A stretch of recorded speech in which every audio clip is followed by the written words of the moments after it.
Now, how could ghosts be real? Are they real? Paranormal investigators Joe Davy and James Gilberd have just written this book. We've been talking about it all day. Spooked, exploring the paranormal in New Zealand. I love, guys, the byline, only the closed mind is certain. So what inspired both of you, who are not, I suppose, official ghost hunters, to write this book? Or trained ghost hunters, if there's such a thing? There isn't really. No. There's nothing, no sort of qualification. We were asked to write the book, which was quite an honour. People don't often get asked to write books, but we'd been on television a couple of times, and somebody from Random House had seen James on the television talking about what we do and thought it would make a good book. So. What do you do?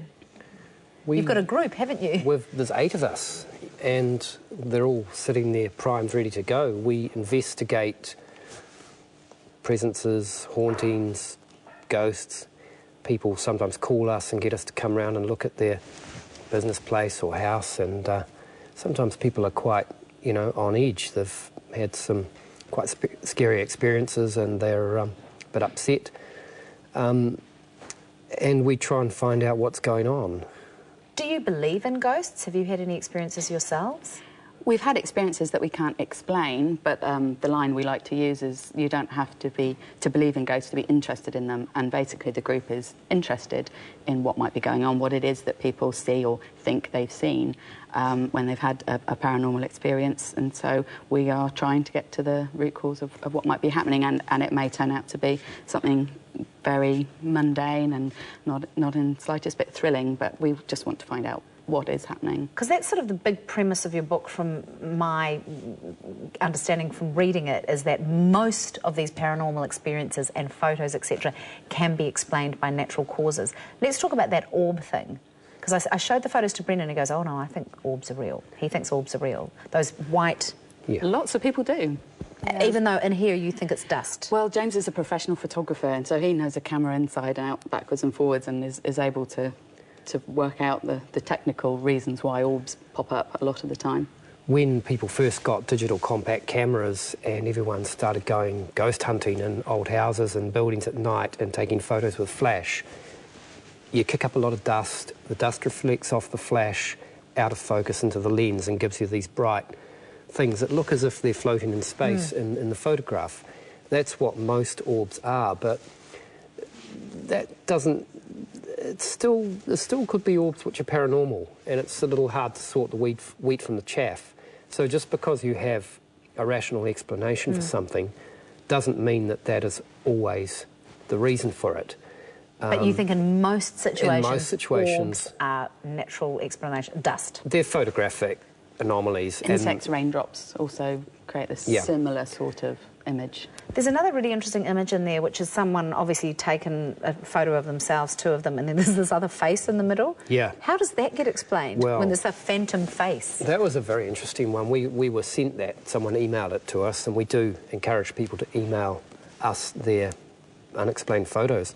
That one got quite a bit of coverage at the time, and we're still not certain what it is. It's certainly not a third person. It is probably some combination of hair and headscarf and maybe a bit of jewellery and other things between 2 people looking like a third face. Oh, OK. But it's pretty hard to debunk, if I can use that word. Because it looks like a face. It looks like a face. It's in the same way that you see images in clouds. The brain is programmed to make order in chaos, and so it will see patterns where there are none. It works in an auditory way as well. Sometimes you might hear things and it sounds like somebody saying something, and it's just a random noise or white noise. You have actually got a PhD yourself, Jo, but not in ghost... Not in ghost hunting, no. Hunting. Are you ghostbusters or just hunters? Well, neither. We're neither. So what do you do, Jo, when you go into someone's... If someone calls you and says, we've got a haunted house, and you visited quite a few so-called haunted buildings in this book. We use a variety of means to try and find the rational explanation for whatever it is that the person has reported. And sometimes we're left, we've been able to make suggestions that perhaps it's something to do with electric fields, some old houses with dodgy wiring, there might be something to do with the electrics there.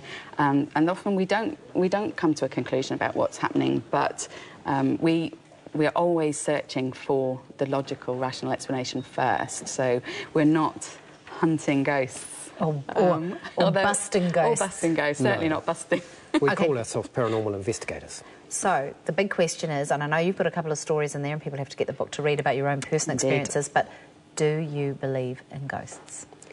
I believe there are things out there that are unexplained. I'm not going to say I outright believe in ghosts, but I've had some pretty scary stuff happen.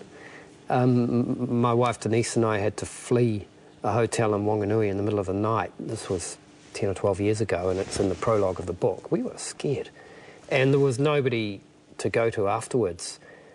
There was no paranormal investigation groups in New Zealand at the time that we're aware of, and we would have liked to have had someone to talk to about that, but there wasn't anybody.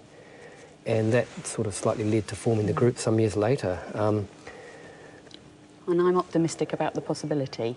I'm fascinated by crisis apparitions, where people have believed to have seen a loved one who's recently died or possibly is on the verge of death. There are so many reports of those where there are other details that can be verified by independent people that it leads me to believe that there's something odd going on there, and yeah, we're an inherently very optimistic bunch, so we'll see. Well, I think it's a terrific book because it's not just, you know, you're sort of almost sitting on the fence with the book, which is really interesting, and it's great to sort of hear the scientific and photographic analysis that you've done. Congratulations. Thank you. Thanks so much for coming on the show. Thanks, Sarah. And you'll find out more about Joe and James's book, Spooked, on our website.